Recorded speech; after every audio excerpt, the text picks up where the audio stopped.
આ તરફ સુરતના કોસંબામાં પ્રેમિકાની હત્યા કરનારા પ્રેમીની ધરપકડ કરાઈ। એલસીબી પોલીસે આરોપી રવિની ફિરોઝાબાદથી ધરપકડ કરી છે। આરોપી મૂળ બિહારનો વતની હોવાનો ખુલાસો થયો છે। પ્રેમિકાએ લગ્ન માટે દબાણ કરતા પ્રેમીએ હત્યા નિપજાવી હતી।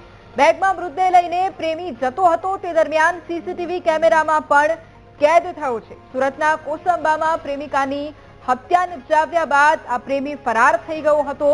એલસીબી પોલીસે તપાસનો ધમધમાટ શરૂ કર્યો અને આરોપી રવિની ફિરોઝાબાદથી ધરપકડ પણ કરવામાં આવી છે।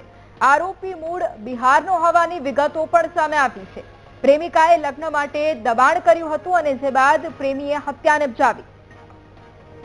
અને આજ મુદ્દે સંવાદદાતા નિર્મલ ફોન લાઈન પર છે। નિર્મલ, સુરતના કોસંબામાં પ્રેમિકાની હત્યાનો આખરે ભેદ ઉકેલાયો। પ્રેમીએ હત્યા કરી હોવાનો ખુલાસો, અત્યારે શું વધુ અપડેટ?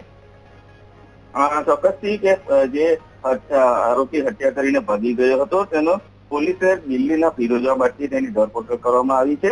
કોસંબા રેલવે ઓવરબ્રિજ પાસે ટ્રોલી બેગમાંથી મળેલા મહિલા મૃતદેહ કેસમાં મોટો ખુલાસો થયો છે। એલસીબી પોલીસે આરોપી રવિ શર્માની ધરપકડ કરી છે।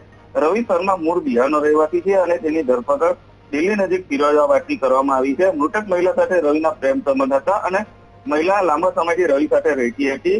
યુવતી લગ્ન માટે દબાણ કરતી હોવાથી રવિએ તેની હત્યા કરી હોવાનું હાલ તો સામે આવ્યું છે। હત્યા બાદ રવિએ મહિલાના મૃતદેહને ટ્રોલી બેગમાં ભરીને ખાડામાં ફેંકી દીધો હતો અને ફરાર થઈ ગયો હતો।